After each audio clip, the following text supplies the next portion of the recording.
Bienvenue dans cette émission weekly de la Team Logique. Au menu du jour, on va voir ensemble le Bitcoin. On va aller analyser Ethereum, Bitcoin dominance, le crypto total incluant le Bitcoin et celui n'incluant pas le Bitcoin.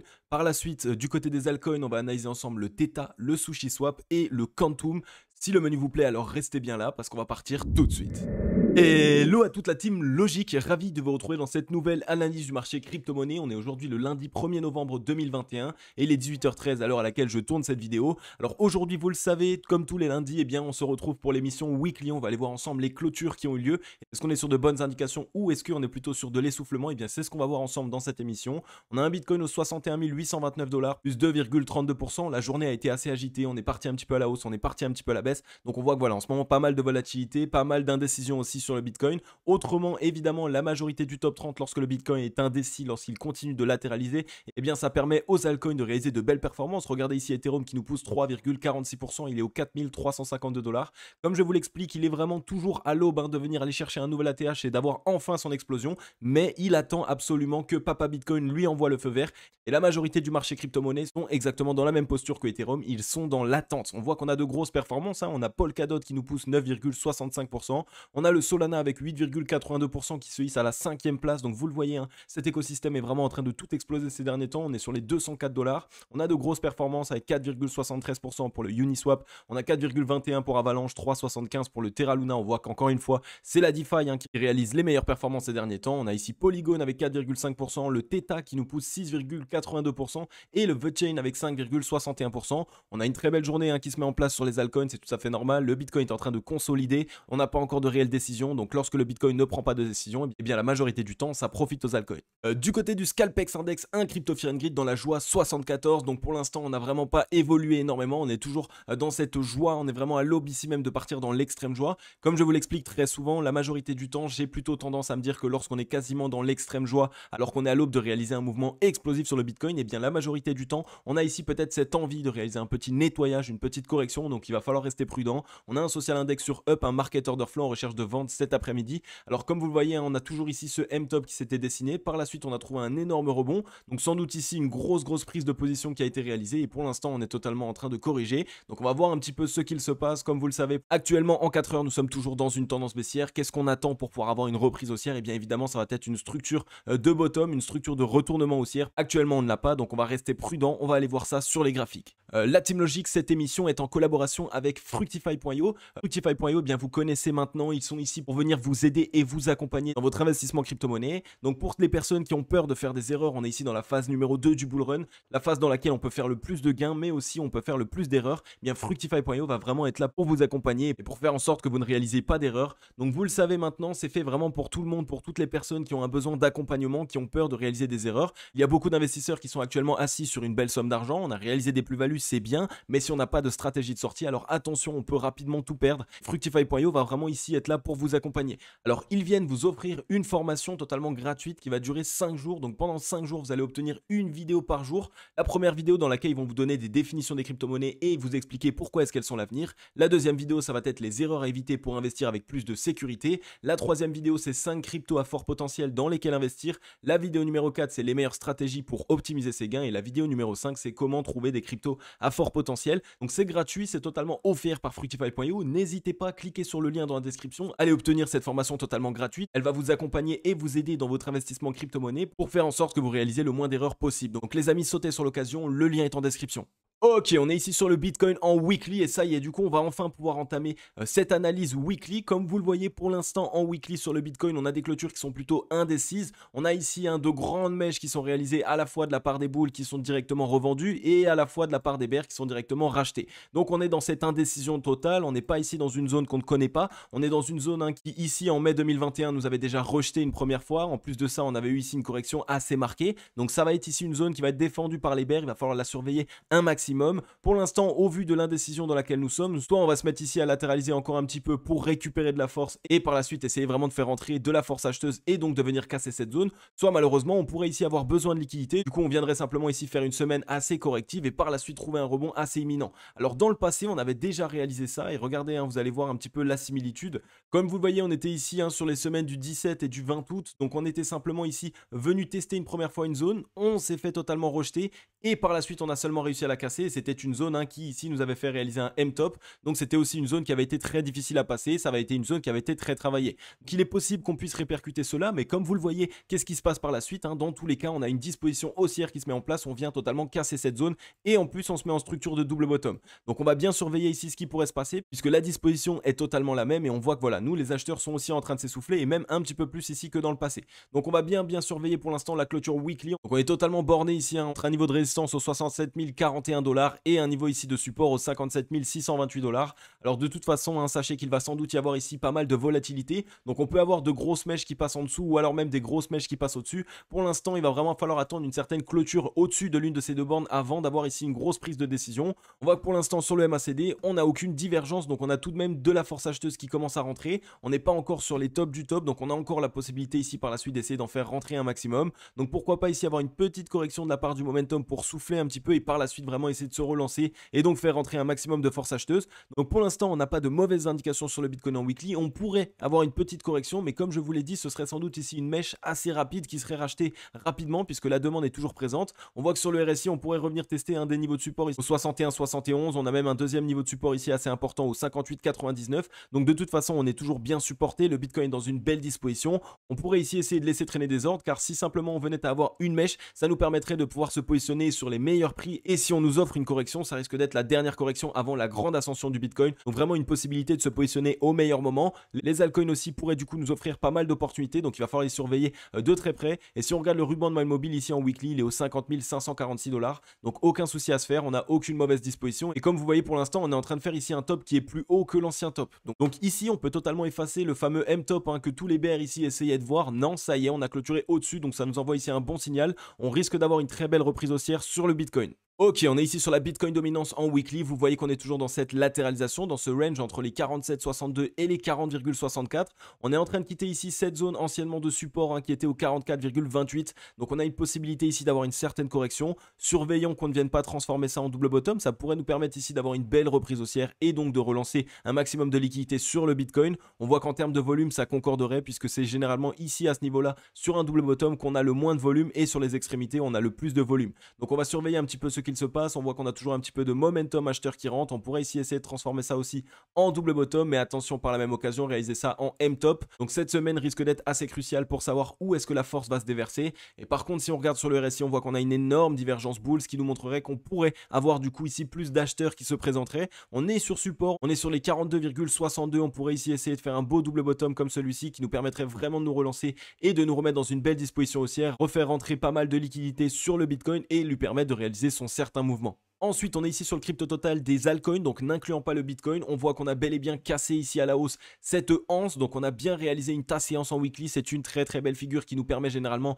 d'avoir une très nette accélération haussière. On a ici un volume acheteur qui pour l'instant est décroissant. On voit qu'en plus de ça, on a pas mal de combats, donc les bulls n'arrivent pas à s'imposer totalement. Les vendeurs sont quand même bien présents. Donc soit on est ici sur une grosse zone de prise de profit et donc c'est pour cette raison qu'on réalise pas mal de mèches, soit on a ici vraiment des bears qui sont en train de défendre cette zone et qui sont en train d'essayer de shorter un maximum. Donc on va surveiller prudemment ce qu'il se passe puisqu'on a quand même pas mal d'indécisions et un volume acheteur qui commence à être sur le déclin. Et si on regarde ici un petit peu au niveau du MACD, on voit que pour l'instant on est plus dans une disposition de M-top, donc pour avoir une petite correction en premier lieu sur les altcoins. On va vraiment surveiller ça parce que ça pourrait faire ici un retour du bâton assez puissant, parce que ça fait pas mal de semaines ici qu'on a des altcoins qui explosent de tous les côtés, de grosses performances. Mais si à un moment donné le Bitcoin veut vraiment essayer de s'asseoir sur son trône, il pourrait ici essayer de taper un petit peu sur le doigt des altcoins pour aller récupérer des liquidités. On est ici juste en dessous de la zone des 70 de RSI. On voit que là pareil, on est en train de mettre un petit M-top en place. Alors je ne dis pas que c'est ce qu'on va réaliser, mais il y a la possibilité ici qu'on vienne chercher d'abord un double bottom pour pouvoir recasser cette zone des 70 de RSI et repasser totalement haussier. Donc pourquoi pas ici une toute petite correction et qui nous permettrait par la suite de nous relancer en une seule semaine, même avec une petite mèche simplement pour récupérer des liquidités, ni vu ni connu, et on pourrait se relancer totalement. Donc c'est un petit peu ce que nous montrent les indications en ce moment. Ici, pourquoi pas une petite semaine avec une petite mèche, tac, on vient chercher simplement des liquidités, on essaye de se remettre dans la meilleure des dispositions possibles et par la suite on se relance totalement. Si on regarde sur le ruban de Mile Mobile en weekly, il est ici sur les 1185 milliards. Donc on est juste en dessous d'un creux assez important, en dessous desquels il peut y avoir évidemment pas mal de stop loss, donc des zones assez stratégiques pour les waves. On va essayer de surveiller ça de très près, mais on est vraiment ici à l'aube de réaliser quelque chose d'extraordinaire sur les altcoins, sachez-le. Même si ici on vient simplement essayer de liquider, on risque d'avoir un rachat massif et par la suite la possibilité vraiment de repartir à la hausse. Ça nous permettrait de remettre un marché sain, ça nous permettrait d'avoir une très belle tendance haussière et un maximum de liquidités qui rentrent sur le marché des crypto-monnaies. Ensuite, on est ici sur le crypto total incluant le Bitcoin. On voit qu'on est un petit peu plus avancé puisqu'on est venu s'asseoir directement sur l'ancien top qui ici nous avait marqué un gros top local le 3 mai 2021 avant la fameuse grosse correction. Donc on est ici en train de bien le valider en tant que support. On commence à avoir ici une petite indécision, une petite latéralisation. Donc là pareil, soit on va venir à latéraliser pour récupérer du souffle et par la suite se relancer. Soit ici on vient simplement faire une petite liquidation. On vient sous des creux, sous des niveaux assez importants, sous des niveaux sous lesquels il y a pas mal de stop loss. Donc on récupère des liquidités et par la suite on peut se relancer. Attention tout de même, vous le voyez, il commence déjà à y avoir pas mal de volume vendeur qui se met en place. On voit que là aussi sur ces 3 semaines, on avait eu plus de volume vendeur que de volume acheteur. Donc pourquoi pas ici essayer simplement de faire un petit traquenard avec une petite mèche, boum, on prend pas mal de liquidités et cette fois-ci là on fait rentrer vraiment du gros volume. Là pareil, on pourrait ici dessiner un énorme M-top mais ce n'est pas du tout ce que je vois. Pour ma part, je pense qu'on va faire un petit double bottom pour vraiment nous permettre d'avoir une relance forte, pour vraiment ici faire rentrer à nouveau un maximum de liquidités. Et si on regarde un petit peu au niveau du RSI, là aussi on est sous les 70 de RSI. C'est une zone qui risque d'être assez difficile à franchir. Donc là, au vu du volume qu'on a et au vu de l'entrain actuel, on a plus une possibilité ici d'aller chercher un petit niveau de support et par la suite trouver un rebond pour faire un beau double bottom. Donc on va bien surveiller ce qu'il se passe sur le marché des crypto-monnaies ces prochains temps. Et si on regarde sur le ruban de MyMobile, on voit qu'il est assez haut, il est aux 2116 milliards. Donc même si on venait ici le rechercher avec une petite mèche pour vraiment chercher des liquidités, pour passer ici sous les creux, eh bien ça nous permettrait simplement de récupérer de la force, de retoucher le ruban de MyMobile aussi, puisque le ruban de MyMobile c'est un indicateur qui, lorsque le prix commence à être totalement décorrélé, lorsqu'on ne l'a pas retouché depuis trop longtemps, eh bien la majorité du temps, il aime bien ici revenir le chercher pour pouvoir ici récupérer de la force et pour tester la demande. Ensuite, on est ici sur Ethereum. Comme vous le voyez pour l'instant, la clôture weekly a été assez indécise. On a eu de la mèche de la part des boules, on a eu de la mèche de la part des bears.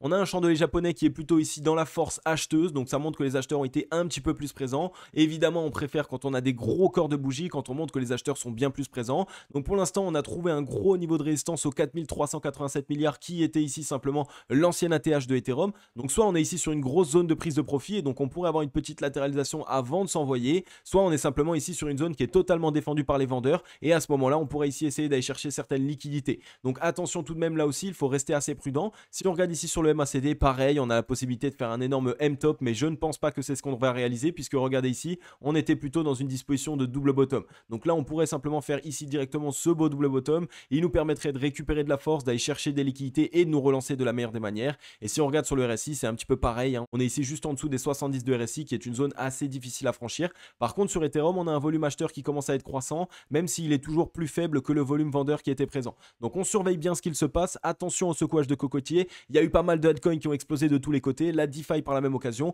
Et donc bah voilà, vous le savez, si Bitcoin corrige, il va faire corriger avec lui la majorité du marché crypto-monnaie. Et ça pourrait offrir de grosses opportunités. Donc placez des ordres et essayez de choper le bottom sur les actifs sur lesquels vous voulez rentrer depuis un certain temps parce que ça pourrait être le moment. Ensuite, on est ici sur le Theta. Donc le Theta est dans une très belle disposition en weekly. On est toujours ici sur ce double bottom qui est en train de se mettre en place. Pour le valider, comme je vous l'ai déjà expliqué, il faut qu'on vienne casser cette borne boule aux 8,19 $. On est venu le tester déjà avec une mèche. Vous le savez, généralement sur des actifs ces derniers temps, lorsqu'on a des mèches ici qui sont totalement perdues, eh bien le prix aime bien aller les chercher, aime bien aller les combler, aime bien aller les retester, puisque ça nous permet de tester la demande et de savoir si on est assez fort pour pouvoir essayer de relancer totalement le prix. On voit qu'on a du volume acheteur qui commence à rentrer, on est totalement croissant, on a plus de volume acheteur que de volume vendeur, donc que de belles indications ici sur le Theta. On est en train ici de travailler le ruban de MyMobile, donc on voit qu'on est plutôt sur une indécision actuellement, mais on est que lundi, c'est l'ouverture de cette semaine. Donc la clôture de la semaine dernière a été assez indécise aussi, il y a eu pas mal de mèches boules, pas mal de mèches bear, mais on a quand même du gros volume qui commence à rentrer. Donc si on arrive à clôturer ici cette semaine au-dessus du ruban de MyMobile, ça pourrait vraiment nous envoyer l'indication nécessaire pour nous dire que c'est le feu vert, c'est le moment où cet actif pourrait réaliser une grosse performance. On a fait ici un très beau double bottom sur les 50 de RSI. C'est une très belle pattern sur le RSI pour nous montrer qu'on est simplement revenu sur la neutralité et qu'on est en train d'avoir une relance haussière. On a ici évidemment un objectif au 59,22 pour venir combler ce double bottom. Donc on surveille bien le Theta là aussi. Regardez, en plus de ça, je vous ai tracé Fibonacci. On voit qu'on est ici dans cette zone de rechargement acheteuse. Donc c'est dans cette zone généralement qu'on assiste à une petite accumulation, qu'un maximum d'acheteurs réaccumulent de cet actif et à un moment donné il se relance vraiment très fortement. Et on voit que voilà, on est rentré ici dans cette zone environ depuis le 28 juin 2021. Donc ça lui a laissé le temps de récupérer de la force et je pense vraiment que dès lors qu'on va casser ici cette zone boule, on risque d'avoir une accélération assez importante sur cet actif. Ensuite, on est ici sur le Sushi Swap. Le Sushi Swap vraiment est dans une très belle disposition. Regardez ici, on est en train de réaliser un très beau double creux ascendant. Ça nous met dans une belle disposition. On a toujours ici cette borne boule au 14,22 $. Dès lors qu'on arrivera à la casser à la hausse, alors on validera ici ce gros double bottom et on ira à minima chercher notre ancienne ATH qui se trouvait ici au 23 $. On est venu ici faire un beau double bottom aussi. On a cassé la ligne de coup au 11 $. Donc on est en train d'avoir une belle accélération haussière. Du gros volume acheteur, un volume vendeur ici totalement sur le déclin. Donc c'est un actif qui pourrait ici se réveiller et enfin ici repartir à la hausse, puisque rappelez-vous ici depuis le 8 mars 2021 il ne fait que corriger et on a eu ici à peine une reprise haussière depuis le 28 juin 2021. Donc si on regarde maintenant sur le RSI, on a fait un beau double bottom, on est en train ici d'essayer d'aller à l'assaut des 70 de RSI, c'est en même temps une zone de résistance, on voit qu'ici elle nous avait déjà rejeté dans le passé. Donc si on vient la casser à la hausse, alors à ce moment là ça montrera quoi? Ça montrera que les acheteurs sont présents et qu'ils ont envie ici de déverser des liquidités sur cet actif, qu'ils sont en train de reprendre la main. Et par contre si on vient simplement buter dessus et que par la suite on se fait rejeter, on pourrait ici avoir besoin d'un double bottom pour pouvoir se relancer. Mais là pareil, je pense que c'est un actif qui est en train de se réveiller, qui a vraiment ici cette envie, cet entrain de réaliser des performances. Si on regarde sur le ruban de Malmobile, on est totalement en train de le transpercer actuellement, donc sur cette semaine. La semaine dernière, donc la clôture ici, on voit qu'on a eu une grosse mèche, donc on est revenu la tester. C'est maintenant qu'il va falloir surveiller. Est-ce qu'on a ici assez de liquidité acheteuse pour se maintenir au-dessus de cette zone ou est-ce que malheureusement on risque de se faire rejeter? Donc mettez Sushi Swap dans votre watchlist. Là aussi, c'est un actif de la DeFi, c'est un petit peu bouillant en ce moment, qui pourrait se réveiller, qui pourrait ici réaliser de belles performances. Et ensuite, on est ici sur le Quantum qui est on fire, il est vraiment dans une belle disposition puisque regardez ici, on est en train de faire un triple creux ascendant qui est une très bonne indication. On a fait un beau double bottom ici sur une trend haussière. On est actuellement en train de travailler cette ligne de coup au 16,06 centimes. Donc on a fait une belle mèche, on est en train de se faire revendre. Donc les bears sont bien présents ici sur cette zone. On a une défense totale. Donc on surveille évidemment ce qu'il se passe. On pourrait être rejeté, revenir chercher la trend et par la suite ici se relancer. Et à ce moment-là, ça nous offrirait ici une très belle opportunité d'achat pour vraiment ici pouvoir break par la suite. Donc surveillez là aussi le Quantum. On voit qu'on a eu ici du gros volume qui a commencé à rentrer. Pour l'instant, on a un volume bear qui est totalement décroissant. On est en train ici petit à petit de faire entrer du volume acheteur. Donc que de belles indications. On a fait un double bottom. On était revenu tester les 50 de RSI, donc zone de neutralité. On voit que c'est les acheteurs qui sont en train de prendre la main. On a un objectif ici au 60,67 et par la suite on pourrait dérouler. On est encore bien loin ici de l'extrême euphorie. Si on regarde maintenant au niveau du MACD, on voit qu'on a fait ici un beau double bottom. Donc on est en train de se lancer. On est en train de faire rentrer ici de la force acheteuse. On est revenu tester la zone de neutralité. Donc voilà, que de belles indications sur cet actif là aussi. Surveillez-le de très près parce que généralement en deuxième phase de bull run, lorsque tout est euphorique, eh bien c'est le genre d'actif qui peut réaliser de grosses performances. On est revenu tester le ruban de Malmobile avec une mèche et on est venu trouver un rebond dessus avec un double bottom. Donc que vous dire de plus? Surveillez cet actif les amis, mettez-le dans votre watchlist. Il pourrait se réveiller, surtout qu'il dort depuis un certain temps. Et ensuite, on est sur Twitter, on a CryptoBurb qui nous partage un chart très intéressant sur le Litecoin et qui nous dit ici qu'on a une énorme divergence haussière, donc par rapport à son indicateur ici de momentum. Ce qui nous montre quoi? Ce qui nous montre qu'on a eu énormément d'accumulation, qu'il y a beaucoup d'acheteurs qui ont accumulé du Litecoin, tandis que le cours lui est plutôt descendant. Généralement, ce type de divergence peut vraiment nous montrer qu'on peut partir vers le nord, qu'on peut ici avoir une belle reprise haussière de la part du Litecoin. C'est un actif qui dort depuis un certain temps. Il nous dit ici qu'il a quasiment jamais vu ça, puisque le chart ici est en monthly, donc c'est une indication monthly qui dure depuis un certain temps et qu'on a presque 2 ans de divergence bull. Donc c'est énorme, on va vraiment essayer de mettre notre accent sur le Litecoin ces prochains temps. Là aussi c'est un actif qu'on a un petit peu oublié, mais il ne faut pas vendre la peau de l'ours avant de l'avoir tué. Ensuite, on a Lex Moskowski qui nous partage un chart de Glassnode comme d'habitude, toujours très intéressant et qui nous dit qu'une fois de plus, l'Ethereum balance sur les exchanges. Donc la quantité d'Ethereum disponible sur les exchanges est toujours en baisse encore de 12,2%. Donc c'est une fois de plus ici en train de montrer qu'il y a de moins en moins d'Ethereum sur les exchanges et donc qu'il y a un maximum de hodlers, de personnes qui détiennent du Ether sur du long terme. Donc c'est une très bonne indication pour nous dire que cet actif pourrait vraiment enfin connaître ici l'ascension qu'il mérite, casser son ATH et vraiment essayer de réaliser des plus hauts. Généralement, c'est une très bonne indication, surtout en plein bull run, pour réaliser de grosses performances, parce qu'à ce moment-là, ça va créer un énorme effet de rareté. On va avoir de plus en plus de mal à trouver des Ethers sur les exchanges. Vous le savez, toutes les crypto-monnaies sont simplement adossées sur la loi de l'offre et de la demande.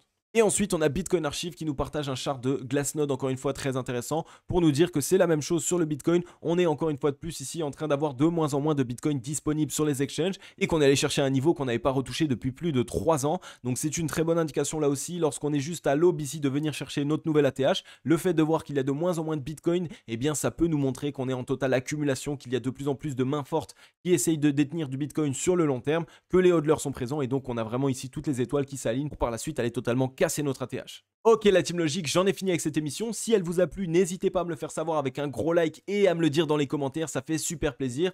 Merci à tous les nouveaux membres qui nous rejoignent au quotidien. Merci aux 9500 membres de la team logique d'être présents et qui nous soutiennent avec vos likes, vos partages, vos commentaires. Ça fait vraiment super plaisir, vraiment vous êtes les meilleurs. Alors vous le savez, on est ici à l'aube d'aller chercher les 10 000 abonnés. On voit qu'on a un Bitcoin qui est totalement ici à l'aube aussi d'aller casser son nouvel ATH. Dans quelle direction est-ce qu'on va? Est-ce qu'on va avoir besoin d'un flash crash pour essayer de nettoyer un petit peu le marché avant de repartir à la hausse? Ou est-ce qu'on est simplement en train de latéraliser pour totalement exploser? Il va vraiment falloir qu'on surveille cette semaine. Elle risque d'être excitante et palpitante. Donc gardez bien les yeux rivés sur les graphiques parce que ça pourrait nous permettre d'avoir soit de trouver un très bon point d'entrée sur le Bitcoin et sur les altcoins s'il venait à y avoir une correction, soit évidemment aussi à observer le spectacle. Parce que quand le Bitcoin aura fini sa consolidation et qu'il va s'extraire de cette zone de résistance, ça risque d'être historique et mémorable. Donc on surveille bien tout ça. On surveille la Bitcoin dominance aussi pour savoir si on va avoir des altcoins qui vont exploser en même temps que le Bitcoin. On voit qu'en ce moment il y a beaucoup d'indications. Vous le savez, je vais vous accompagner tous les jours du lundi au dimanche avec une émission journalière pour faire en sorte que vous arriviez à vous repérer sur le marché des crypto-monnaies. Donc si vous avez envie, rejoignez l'aventure, hein, rejoignez la grande team logique. On est quasiment 10 000 abonnés et ça fait super plaisir. Donc voilà les amis, en tout cas comme d'habitude, on va se retrouver dans l'émission de demain. Je vais vous souhaiter à tous et à toutes une agréable journée ou une agréable soirée. C'était Crypto Logique. Ciao.